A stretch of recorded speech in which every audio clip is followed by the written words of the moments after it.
House of Lords. The House of Lords is the upper house of the Parliament of the United Kingdom. Like the House of Commons, it meets in the Palace of Westminster. Bills can be introduced into either the House of Lords or the House of Commons, and members of the Lords may also take on roles as government ministers. The House of Lords has its own support services, separate from the Commons, including the House of Lords Library. Unlike the elected House of Commons, most new members of the House of Lords are appointed. Membership of the House of Lords is made up of Lords Spiritual and Lords Temporal. There are currently 26 Lords Spiritual who sit in the Lords by virtue of their ecclesiastical role in the established Church of England. The Lords Temporal make up the rest of the membership. Of these, the majority are life peers who are appointed by the monarch on the advice of the Prime Minister, or on the advice of the House of Lords Appointments Commission. Membership was once a birthright of hereditary peers, other than those in the Peerage of Ireland. Following a series of reforms, 92 members, as of 2014, still sit in the Lords by virtue of a hereditary peerage. Since the vast majority of hereditary peerages can only be inherited by males, only 2 of these 92 are currently women. The number of members is not fixed. As of June 11, 2012, the House of Lords has 763 members, not including 49 who are in leave of absence or who are otherwise disqualified from sitting, unlike the House of Commons, which has a 650-seat fixed membership. The House of Lords scrutinizes bills that have been approved by the House of Commons. It regularly reviews and amends bills from the Commons. While it is unable to prevent bills passing into law, except in certain limited circumstances, it can delay bills and force the Commons to reconsider their decisions. In this capacity, the Lords acts as a check on the House of Commons that is independent from the electoral process. In addition to its role as the upper house, until the establishment of the Supreme Court in 2009, the House of Lords, through the Law Lords, acted as the final court of appeal in the British judicial system. The Queen's speech is delivered in the House of Lords during the state opening of Parliament. The House also has a Church of England role, in that church measures must be tabled within the House by the Lords Spiritual. History. Today's Parliament of the United Kingdom largely descends, in practice, from the Parliament of England, though the Treaty of Union of 1706 and the Acts of Union that ratified the treaty in 1707 created a new Parliament of Great Britain to replace the Parliament of England and the Parliament of Scotland. This new Parliament was, in effect, the continuation of the Parliament of England with the addition of 45 MPs and 16 peers to represent Scotland. The Parliament of England developed from the Magnum Concilium, the Great Council that advised the King during medieval times. This royal council came to be composed of ecclesiastics, noblemen, and representatives of the counties of England, afterwards, representatives of the boroughs as well. The first English Parliament is often considered to be the model Parliament, held in 1295, which included archbishops, bishops, abbots, earls, barons, and representatives of the shires and boroughs. The power of Parliament grew slowly, fluctuating as the strength of the monarchy grew or declined. For example, during much of the reign of Edward II, 1307 to 1327, the nobility was supreme, the crown weak, and the shire and borough representatives entirely powerless.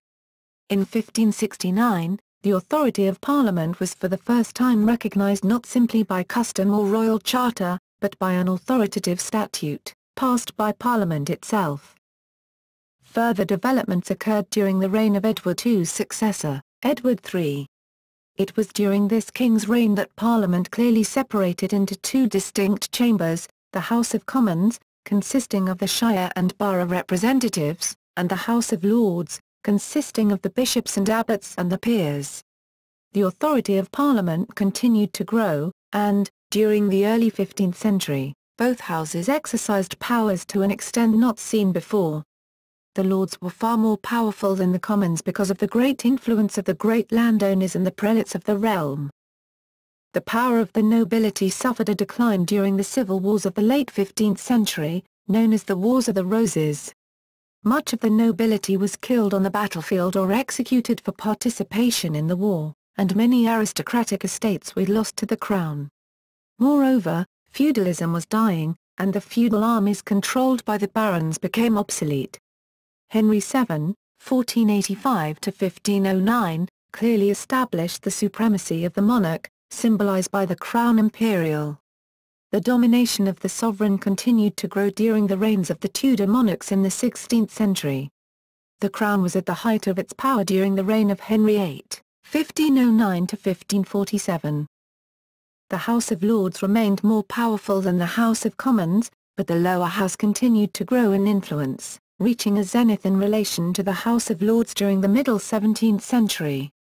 Conflicts between the king and the parliament, for the most part, the House of Commons, ultimately led to the English Civil War during the 1640s. In 1649, after the defeat and execution of King Charles I, the Commonwealth of England was declared, but the nation was effectively under the overall control of Oliver Cromwell, Lord Protector of England. The House of Lords was reduced to a largely powerless body, with Cromwell and his supporters in the Commons dominating the government. On March 19, 1649, the House of Lords was abolished by an Act of Parliament, which declared that the Commons of England by too long experienced that the House of Lords is useless and dangerous to the people of England. The House of Lords did not assemble again until the Convention Parliament met in 1660 and the monarchy was restored. It returned to its former position as the more powerful Chamber of Parliament, a position it would occupy until the 19th century. 19th century. The 19th century was marked by several changes to the House of Lords.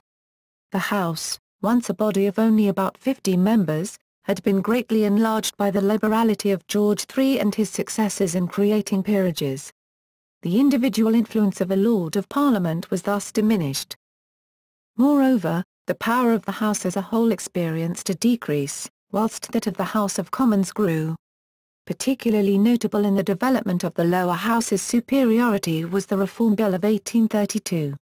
The electoral system of the House of Commons was not, at the time, democratic. Property qualifications greatly restricted the size of the electorate, and the boundaries of many constituencies had not been changed for centuries. Entire cities such as Manchester were not represented by a single individual in the House of Commons, but the 11 voters of Old Sarum retained their ancient right to elect 2 members of Parliament. A small borough was susceptible to bribery, and was often under the control of a patron, whose nominee was guaranteed to win an election. Some aristocrats were patrons of numerous pocket boroughs, and therefore controlled a considerable part of the membership of the House of Commons. When the House of Commons passed a reform bill to correct some of these anomalies in 1831, the House of Lords rejected the proposal. The popular cause of reform, however, was not abandoned by the ministry, despite a second rejection of the bill in 1832. Prime Minister Earl Grey advised the King to overwhelm opposition to the bill in the House of Lords by creating about 80 new pro-reform peers. William IV originally balked at the proposal, which effectively threatened the opposition of the House of Lords, but at length relented. Before the new peers were created, however, the Lords who opposed the bill admitted defeat, and abstained from the vote, allowing the passage of the bill. The crisis damaged the political influence of the House of Lords, but did not altogether end it. Over the course of the century, however, the power of the upper house experienced further erosion, and the Commons gradually became the stronger House of Parliament. 20th century. The status of the House of Lords returned to the forefront of debate after the election of a Liberal government in 1906. In 1909, the Chancellor of the Exchequer, David Lloyd George, introduced into the House of Commons the People's Budget, which proposed a land tax targeting wealthy landowners. The popular measure, however, was defeated in the heavily conservative House of Lords. Having made the powers of the House of Lords a primary campaign issue, the Liberals were narrowly re-elected in January 1910. Asquith then proposed that the powers of the House of Lords be severely curtailed. After a general election in December 1910, the Asquith government secured the passage of a bill to curtail the powers of the House of Lords. The Parliament Act 1911 effectively abolished the power of the House of Lords to reject legislation, or to amend in a way unacceptable to the House of Commons. Most bills could be delayed for no more than 3 parliamentary sessions or 2 calendar years. It was not meant to be a permanent solution. More comprehensive reforms were planned. Neither party, however, pursued the matter with much enthusiasm, and the House of Lords remained primarily hereditary. In 1949, the Parliament Act reduced the delaying power of the House of Lords further to 2 sessions or 1 year. In 1958, the predominantly hereditary nature of the House of Lords was changed by the Life Peerages Act 1958, which authorised the creation of life baronies, with no numerical limits. The number of life peers then gradually increased, though not at a constant rate. The Labour Party had for most of the 20th century a commitment, based on the party's historic opposition to class privilege, to abolish the House of Lords, or at least expel the hereditary element.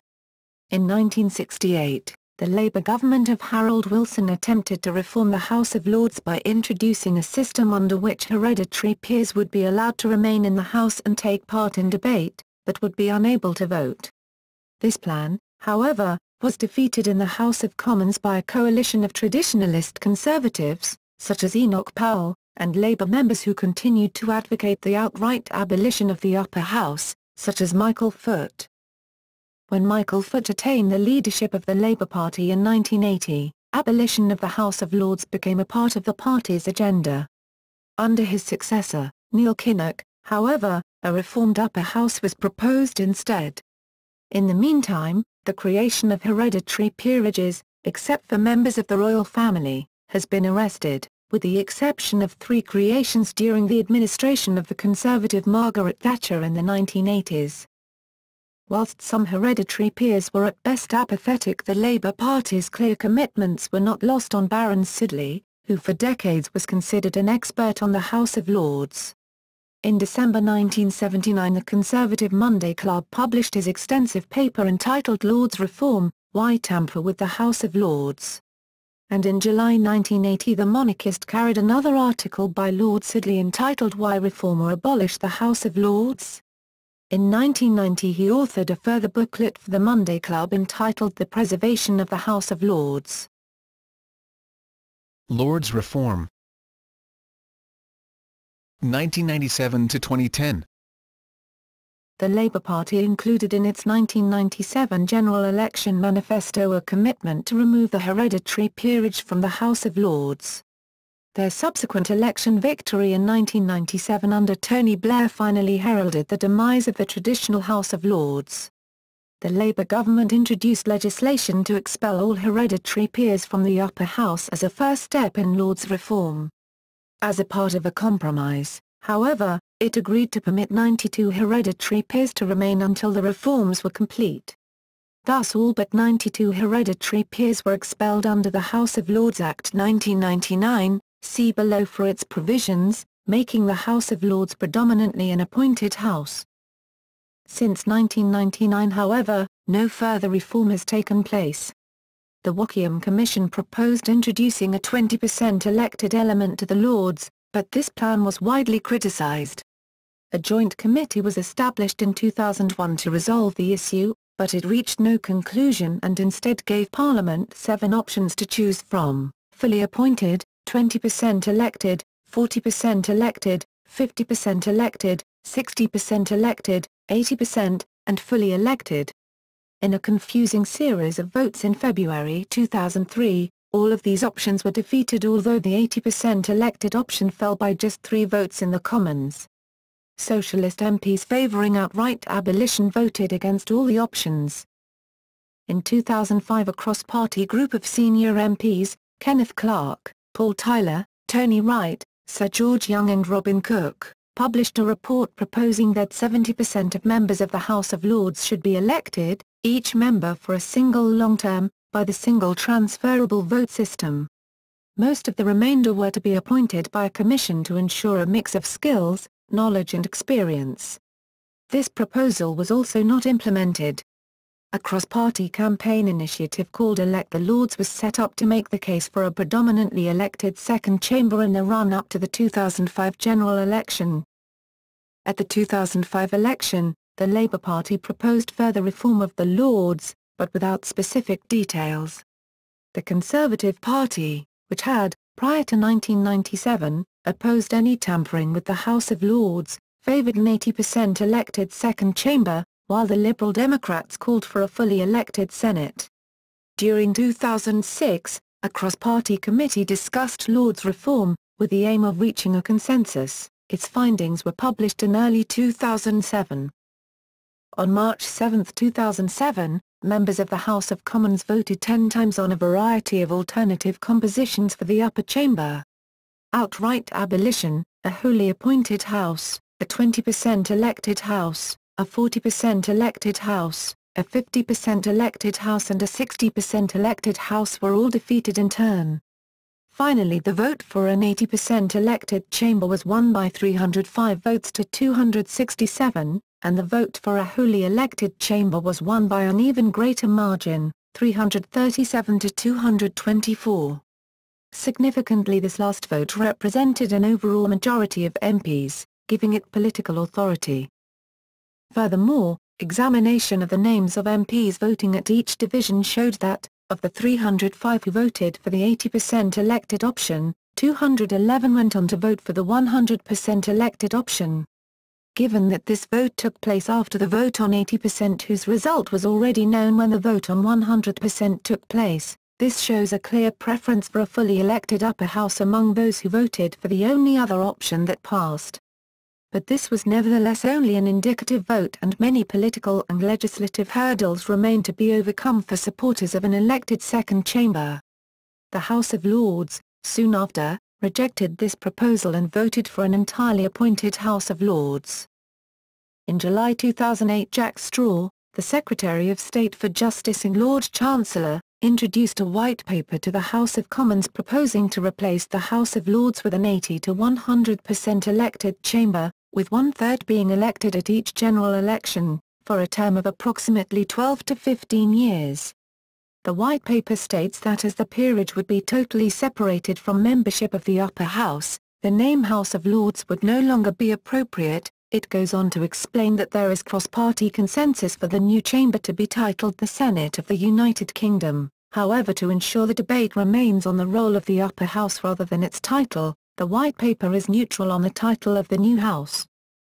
In Meg Russell's article, "Is the House of Lords already reformed?"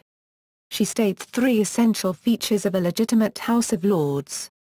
The first is that it must have adequate powers over legislation to make the government think twice before making a decision. The House of Lords, she argues, currently has enough power to make it relevant. During Tony Blair's first year he was defeated 38 times in the Lords. Secondly, as to the composition of the Lords, Meg Russell suggests that the composition must be distinct from the Commons, otherwise it would render the Lords useless.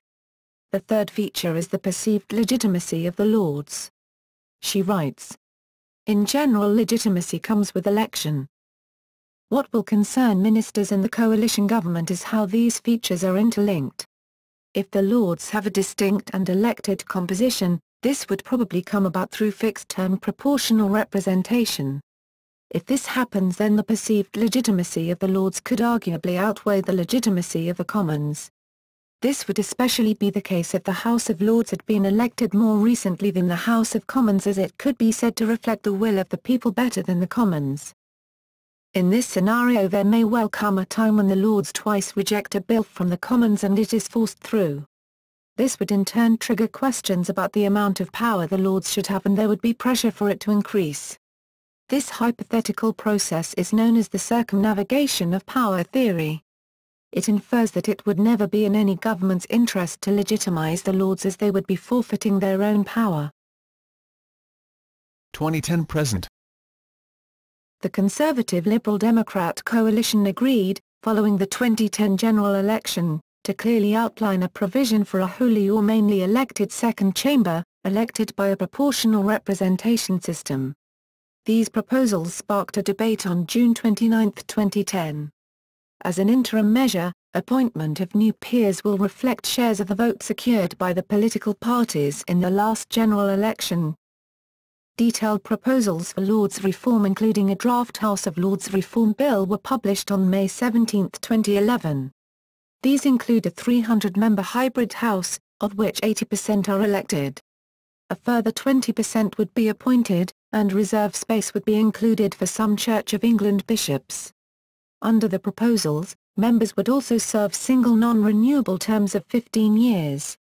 Former MPs would be allowed to stand for election to the upper house, but members of the upper house would not be immediately allowed to become MPs.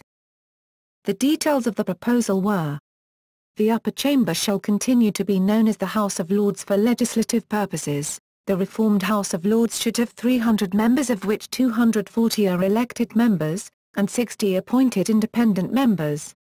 Up to 12 Church of England bishops may sit in the House as ex officio Lords Spiritual. Elected members will serve a single, non-renewable term of 15 years. Elections to the Reformed Lords should take place at the same time as elections to the House of Commons. Elected members should be elected using the single transferable vote system of proportional representation. 20 independent members, a third, shall take their seats within the Reformed House at the same time as elected members do so and for the same 15-year term. Independent members will be appointed by the Queen after being suggested by the Prime Minister acting on advice of an Appointments Commission. There will no longer be a link between the peerage system and membership of the upper house. The current powers of the House of Lords would not change and the House of Commons shall retain its status as the primary House of Parliament.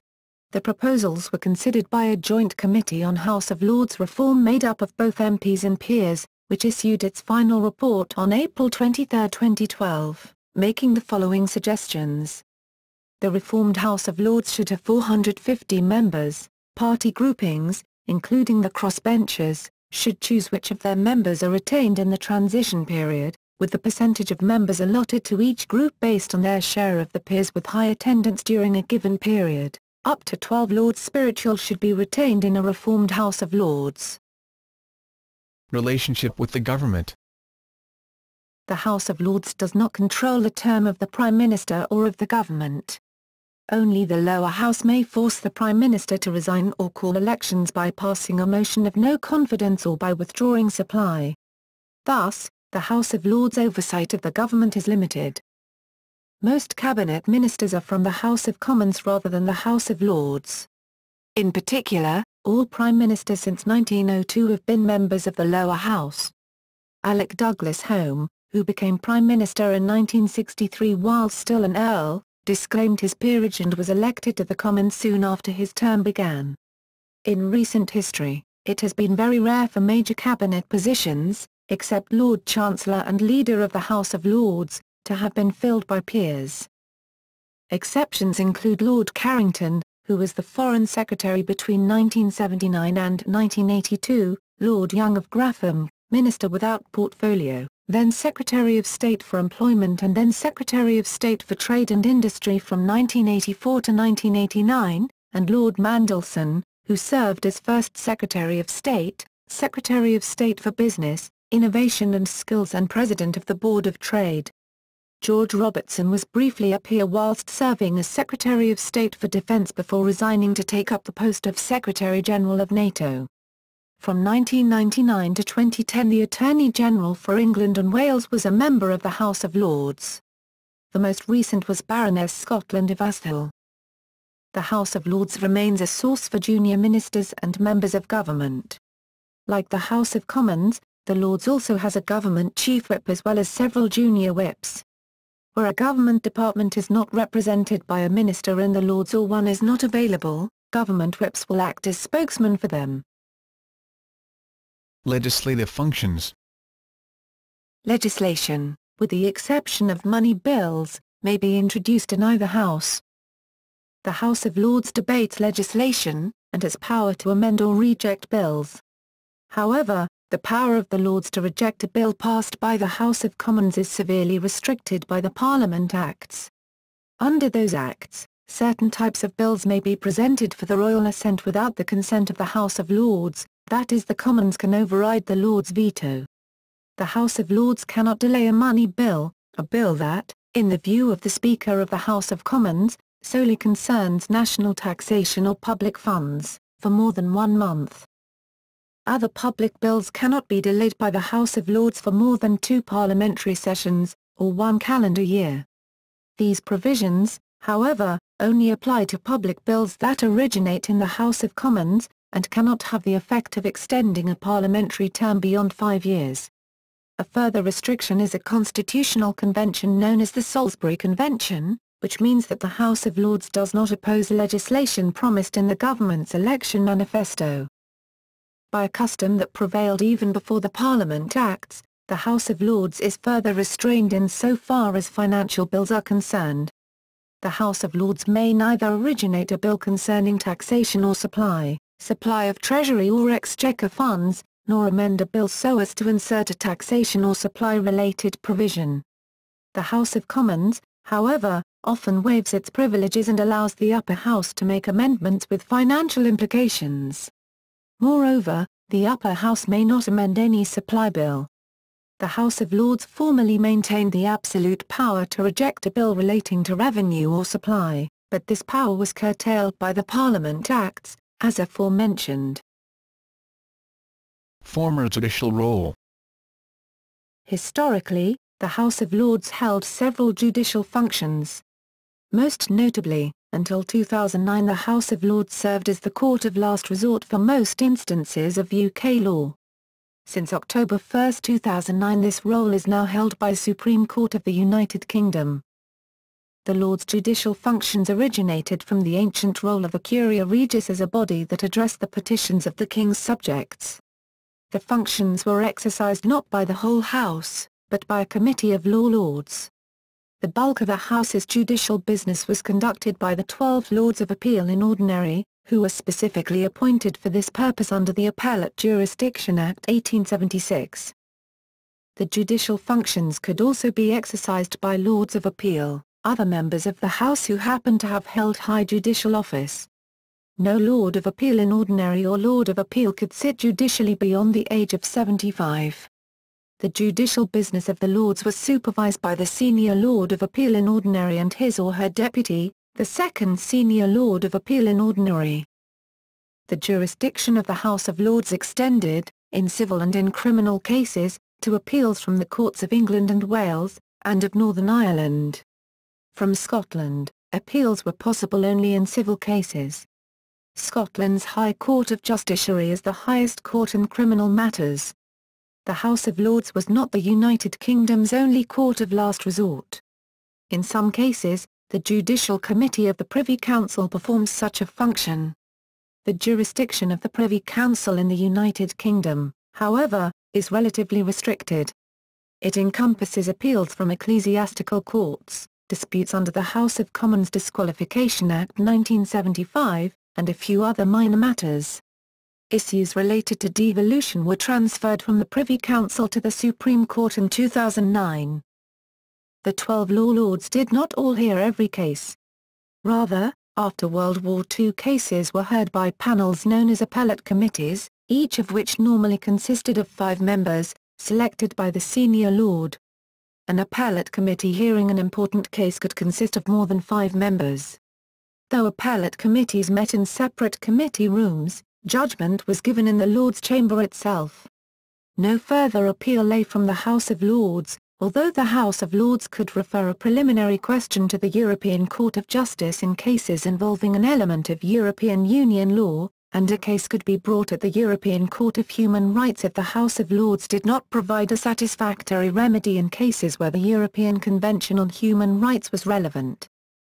A distinct judicial function, one in which the whole House used to participate, is that of trying impeachments. Impeachments were brought by the House of Commons, and tried in the House of Lords. A conviction required only a majority of the Lords voting. Impeachments, however, are to all intents and purposes obsolete. The last impeachment was that of Henry Dundas, 1st Viscount Melville in 1806. Similarly, the House of Lords was once the court that tried peers charged with high treason or felony. The House would be presided over not by the Lord Chancellor, but by the Lord High Steward, an official especially appointed for the occasion of the trial. If Parliament was not in session, then peers could be tried in a separate court, known as the Lord High Steward's Court. Only peers, their wives, and their widows, unless remarried, were entitled to trials in the House of Lords or the Lord High Steward's Court. The Lords Spiritual were tried in ecclesiastical courts. In 1948, the right of peers to be tried in such special courts was abolished. Now, they are tried in the regular courts. The last such trial in the House was of Edward Southwell Russell, 26th Baron de Clifford in 1935. An illustrative dramatization circa 1928 of a trial of a peer, the fictional Duke of Denver, on a charge of murder, a felony, is portrayed in the 1972 BBC television adaptation of Dorothy L. Sayers' Lord Peter Wimsey mystery Clouds of Witness. The Constitutional Reform Act 2005 resulted in the creation of a separate Supreme Court of the United Kingdom, to which the judicial function of the House of Lords, and some of the judicial functions of the Judicial Committee of the Privy Council, were transferred. In addition, the office of Lord Chancellor was reformed by the Act, removing his ability to act as both a government minister and a judge. This was motivated in part by concerns about the historical admixture of legislative, judicial, and executive power. The new Supreme Court is located at Middlesex Guildhall. Membership. Lord Spiritual. Members of the House of Lords who sit by virtue of their ecclesiastical offices are known as Lords Spiritual. Formerly, the Lords Spiritual were the majority in the English House of Lords, comprising the Church's archbishops, diocesan bishops, abbots, and those priors who were entitled to wear a mitre. After the English Reformation's high point in 1539, only the archbishops and bishops continued to attend, as the dissolution of the monasteries had just disproved of and suppressed the positions of abbot and prior. In 1642, during the few Lords' gatherings convened during English interregnum which saw periodic war, the Lords Spiritual were excluded altogether, but they returned under the Clergy Act 1661. The number of Lords Spiritual was further restricted by the Bishopric of Manchester Act 1847, and by later acts. The Lords Spiritual can now number no more than 26. These are the Archbishop of Canterbury, the Archbishop of York, the Bishop of London, the Bishop of Durham, the Bishop of Winchester and the 21 longest-serving bishops from other dioceses in the Church of England, excluding the dioceses of Sodor and Man and Gibraltar in Europe, as these lie entirely outside the United Kingdom. The current Lords Spiritual represent only the Church of England. Bishops of the Church of Scotland traditionally sat in the Parliament of Scotland but were finally excluded in 1689, after a number of previous exclusions, when the Church of Scotland became permanently Presbyterian. There are no longer bishops in the Church of Scotland in the traditional sense of the word, and the Church has never sent members to sit in the Westminster House of Lords. The Church of Ireland did obtain representation in the House of Lords after the Union of Ireland and Great Britain in 1801. Of the Church of Ireland's ecclesiastics, 4, 1 archbishop and 3 bishops, were to sit at any one time, with the members rotating at the end of every parliamentary session, which normally lasted approximately 1 year. The Church of Ireland, however, was disestablished in 1871, and thereafter ceased to be represented by Lords Spiritual. Bishops of Welsh sees in the Church of England originally sat in the House of Lords, after 1847, only if their seniority within the Church entitled them to, but the Church in Wales ceased to be a part of the Church of England in 1920 and was simultaneously disestablished in Wales. Accordingly, bishops of the Church in Wales were no longer eligible to be appointed to the House as bishops of the Church of England. Other ecclesiastics have sat in the House of Lords as Lords Temporal in recent times. Chief Rabbi Emanuel Jakobowicz was appointed to the House of Lords, with the consent of the Queen, who acted on the advice of Prime Minister Margaret Thatcher, and his successor Chief Rabbi Jonathan Sacks does as well. In recognition of his work at reconciliation and in the peace process in Northern Ireland, the Archbishop of Armagh, the senior Anglican bishop in Northern Ireland, Lord Eames was appointed to the Lords by John Major. Other clergymen appointed include the Reverend Donald Soper, the Reverend Timothy Beaumont, and some Scottish clerics. There have been no Roman Catholic clergymen appointed, though it was rumoured that Cardinal Basil Hume and his successor Cormac Murphy O'Connor were offered peerages, by James Callaghan, Margaret Thatcher and Tony Blair respectively, but refused, and Hume accepted instead the Order of Merit, a personal appointment of the Queen, shortly before his death.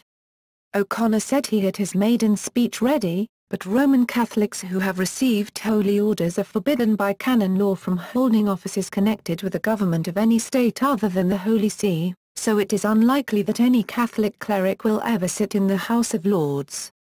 Former Archbishops of Canterbury, having reverted to the status of bishop but who are no longer diocesans, are invariably given life peerages and sit as Lords Temporal. By custom at least one of the bishops reads prayers in each legislative day, a role taken by the chaplain in the Commons. They often speak in debates. In 2004 Rowan Williams, the Archbishop of Canterbury, opened a debate into sentencing legislation. Measures, proposed laws of the Church of England, must be put before the Lords, and the Lords Spiritual have a role in ensuring that this takes place. Lords Temporal. Since the dissolution of the monasteries, the Lords Temporal have been the most numerous group in the House of Lords.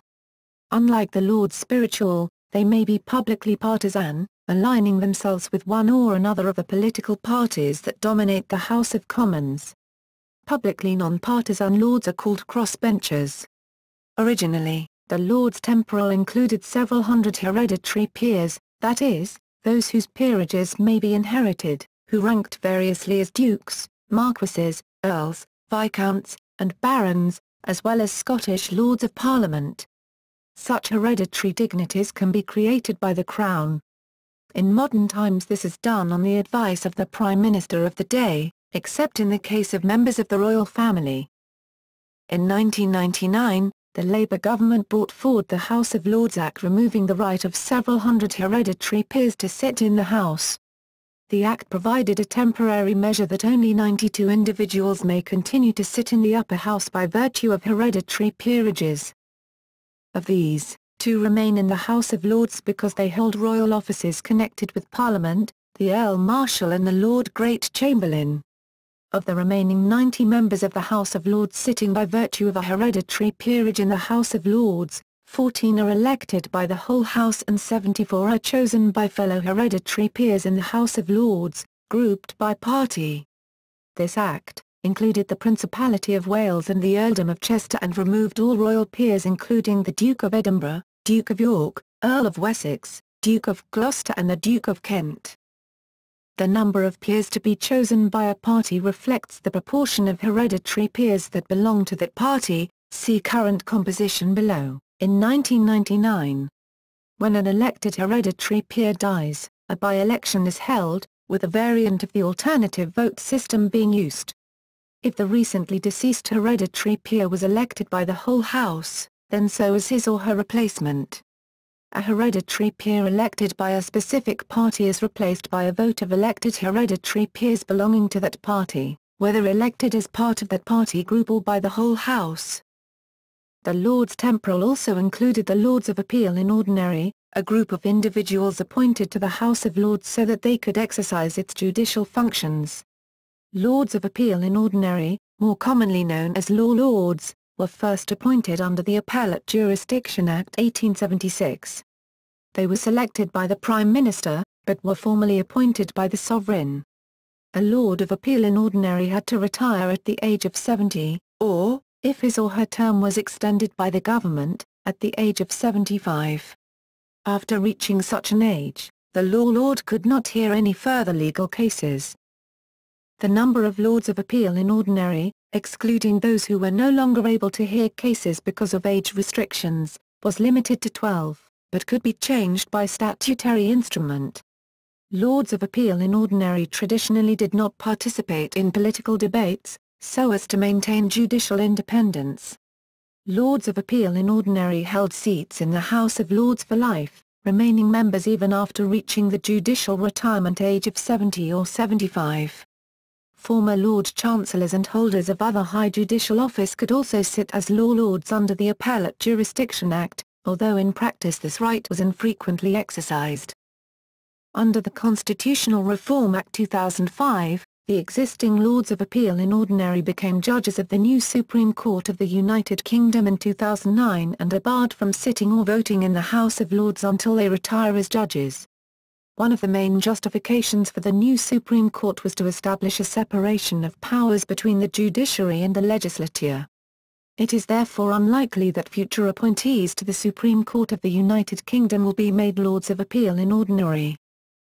The largest group of Lords temporal, and indeed of the whole House, are life peers. Life peerages rank only as barons or baronesses, and are created under the Life Peerages Act 1958.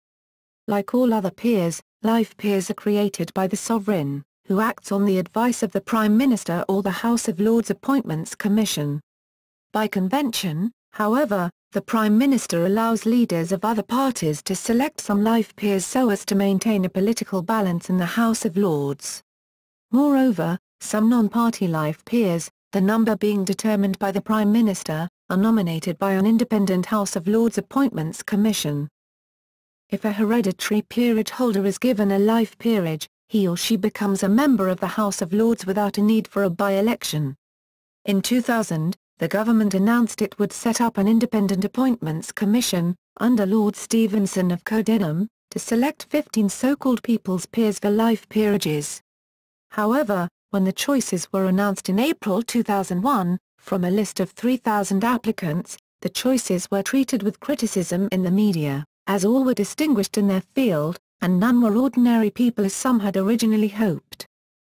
In many historical instances, some peers were not permitted to sit in the upper house.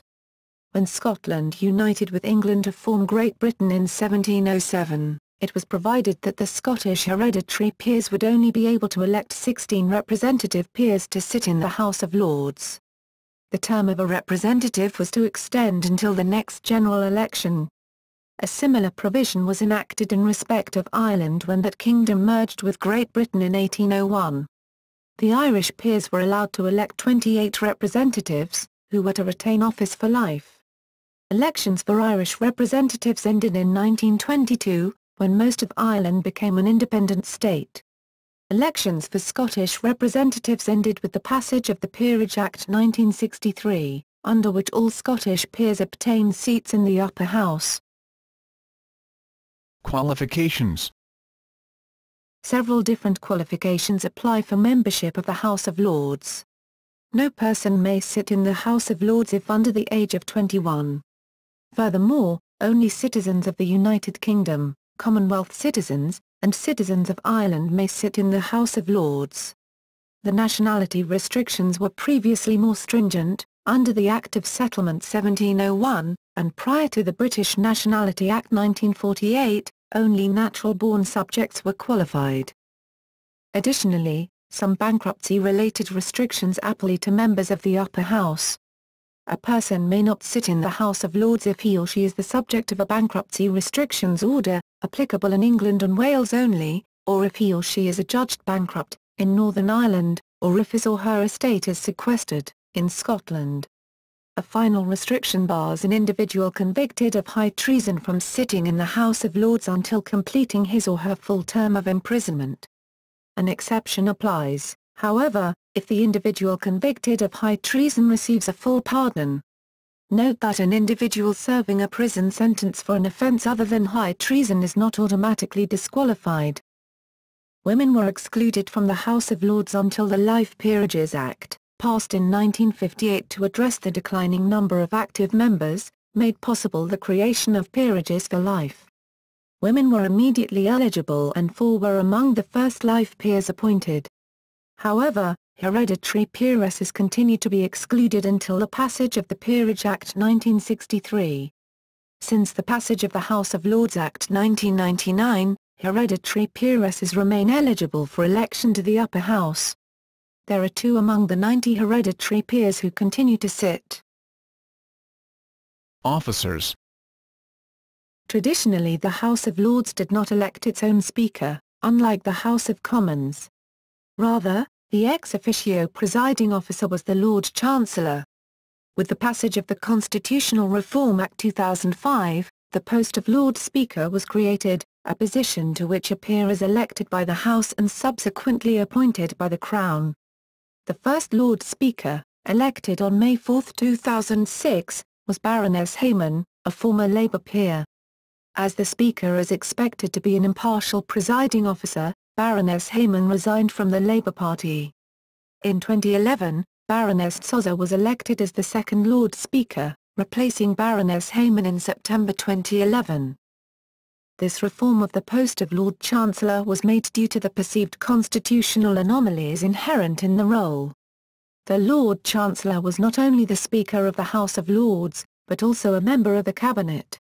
His or her department, formerly the Lord Chancellor's Department, is now called the Ministry of Justice. The Lord Chancellor is no longer the head of the judiciary of England and Wales. Hitherto, the Lord Chancellor was part of all three branches of government, the legislative, the executive, and the judicial. The overlap of the legislative and executive roles is a characteristic of the Westminster system, as the entire cabinet consists of members of the House of Commons or the House of Lords. However, in June 2003, the Blair government announced its intention to abolish the post of Lord Chancellor because of the office's mixed executive and judicial responsibilities. The abolition of the office was rejected by the House of Lords, and the Constitutional Reform Act 2005 was thus amended to preserve the office of Lord Chancellor.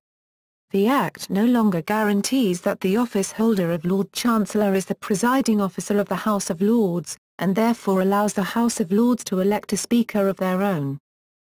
The Lord Speaker may be replaced as presiding officer by one of his or her deputies. The chairman of committees, the principal deputy chairman of committees, and several chairmen are all deputies to the Lord Speaker, and are all appointed by the House of Lords itself at the beginning of each session. By custom, the Crown appoints each chairman, principal deputy chairman and deputy chairman to the additional office of Deputy Speaker of the House of Lords.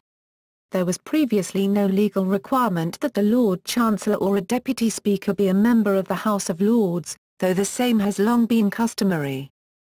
Whilst presiding over the House of Lords, the Lord Chancellor traditionally wore ceremonial black and gold robes. Robes of black and gold are now worn by the Lord Chancellor and Secretary of State for Justice in the House of Commons, on ceremonial occasions. This is no longer a requirement for the Lord Speaker except for state occasions outside of the chamber. The Speaker or Deputy Speaker sits on the woolsack, a large red seat stuffed with wool, at the front of the Lord's chamber. When the House of Lords resolves itself into committee, see below, the chairman of committees or a deputy chairman of committees presides, not from the woolsack, but from a chair at the table of the House. The presiding officer has little power compared to the Speaker of the House of Commons. He or she only acts as the mouthpiece of the House, performing duties such as announcing the results of votes. This is because, unlike in the House of Commons where all statements are directed to Mr. Madam Speaker, in the House of Lords they are directed to my Lords, that is the entire body of the House. The Lord Speaker or Deputy Speaker cannot determine which members may speak, or discipline members for violating the rules of the House. These measures may be taken only by the House itself. Unlike the politically neutral Speaker of the House of Commons, the Lord Chancellor and Deputy Speakers originally remained members of their respective parties, and were permitted to participate in debate. However, this is no longer true of the new role of Lord Speaker. Another officer of the body is the Leader of the House of Lords, a peer selected by the Prime Minister. The Leader of the House is responsible for steering government bills through the House of Lords, and is a member of the Cabinet. The Leader also advises the House on proper procedure when necessary, but such advice is merely informal, rather than official and binding. A Deputy Leader is also appointed by the Prime Minister, and takes the place of an absent or unavailable Leader. The Clerk of the Parliaments is the Chief Clerk and Officer of the House of Lords, but is not a member of the House itself. The Clerk, who is appointed by the Crown, advises the presiding officer on the rules of the House, signs orders and official communications, endorses bills, and is the keeper of the official records of both Houses of Parliament. Moreover, the Clerk of the Parliaments is responsible for arranging by-elections of hereditary peers when necessary. The deputies of the Clerk of the Parliaments, the Clerk Assistant and the Reading Clerk, are appointed by the Lord Speaker, subject to the House's approval. The Gentleman Usher of the Black Rod is also an officer of the House. He takes his title from the symbol of his office, a black rod.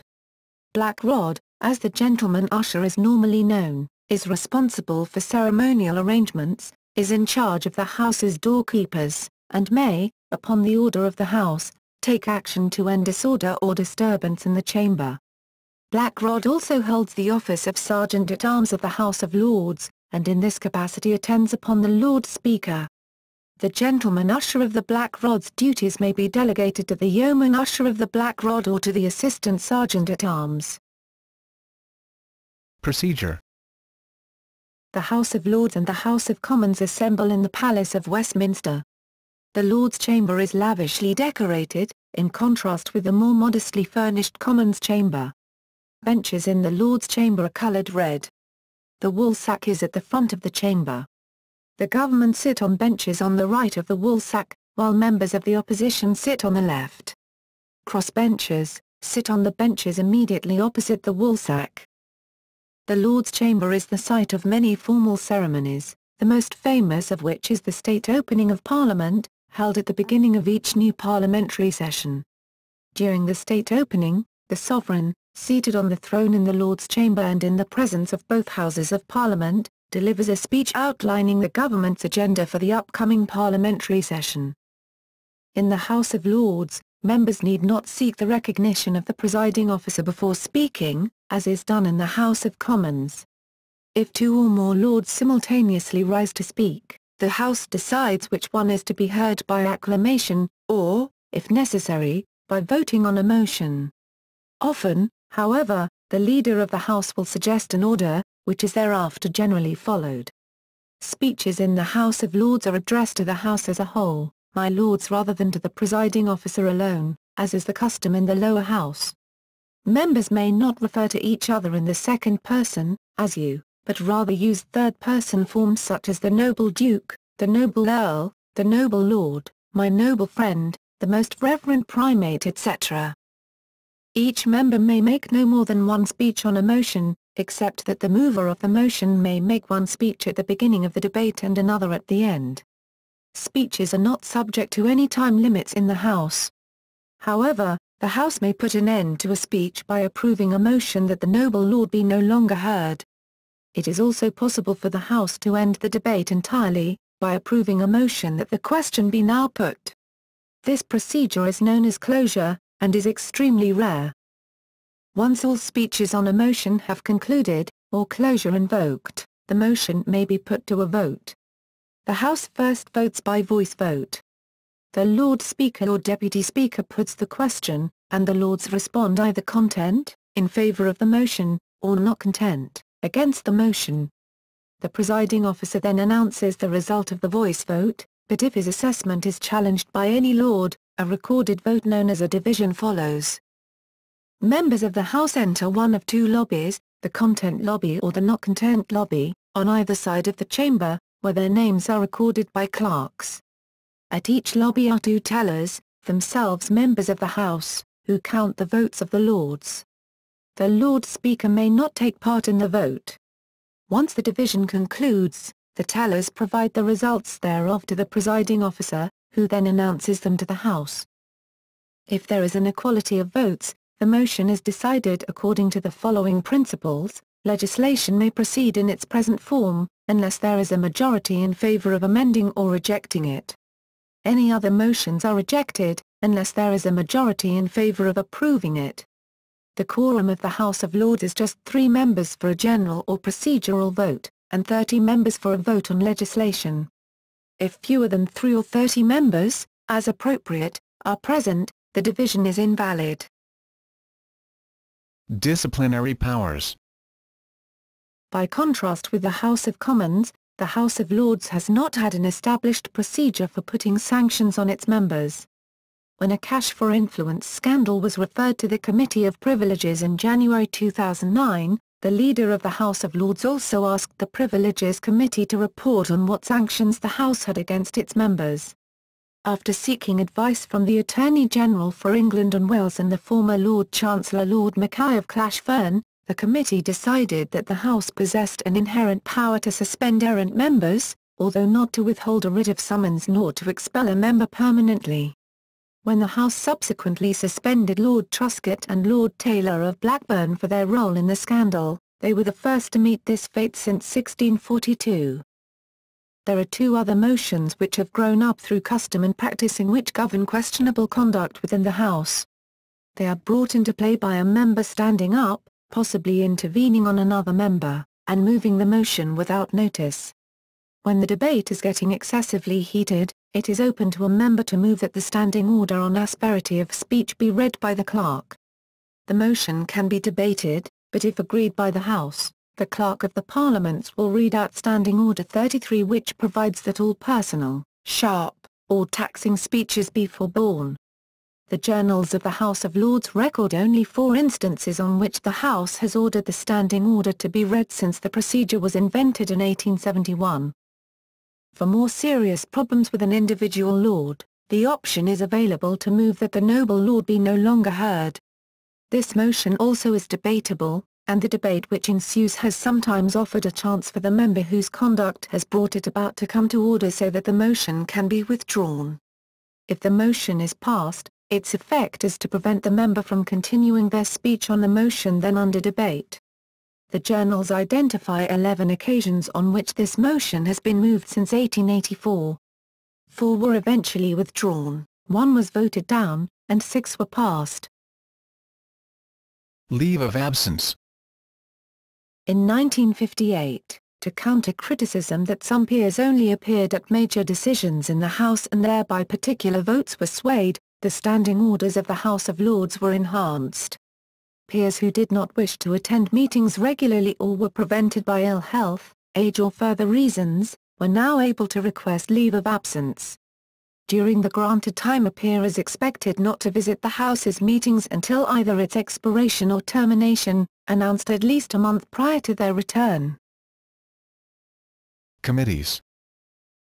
Unlike in the House of Commons, when the term committee is used to describe a stage of a bill, this committee does not take the form of a public bill committee, but what is described as Committee of the Whole House. It is made up of all members of the House of Lords, allowing any member to contribute to debates if he or she chooses to do so, and allows for more flexible rules of procedure. It is presided over by the chairman of committees. The term committee is also used to describe Grand Committee, where the same rules of procedure apply as in the main chamber, except that no divisions may take place. For this reason, business that is discussed in Grand Committee is usually uncontroversial and likely to be agreed unanimously. Public bills may also be committed to pre-legislative committees. A pre-legislative committee is specifically constituted for a particular bill. These committees are established in advance of the bill be laid before either the House of Lords or the House of Commons and can take evidence from the public. Such committees are rare and do not replace any of the usual stages of a bill, including committee stage. The House of Lords also has 15 select committees. Typically, these are sessional committees, meaning that their members are appointed by the House at the beginning of each session, and continue to serve until the next parliamentary session begins. In practice, these are often permanent committees, which are re-established during every session.